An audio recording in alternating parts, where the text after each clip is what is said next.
In this video, I will be showing you how to remove the action bar in Android Studio. Let's get started.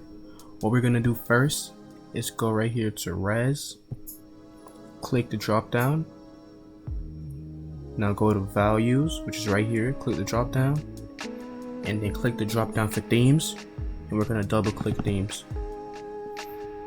We're going to go over here where it says Style Name, theme.action bar.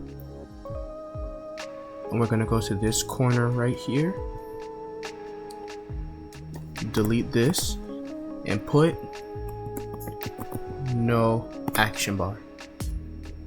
Once you do that, the action bar will be removed. I'm going to show you it on the emulator right now. Now, as you can see, the action bar is not there anymore. If you enjoyed this tutorial, I recommend that you go to my channel and check out my other tutorials. MaskedProgrammer out.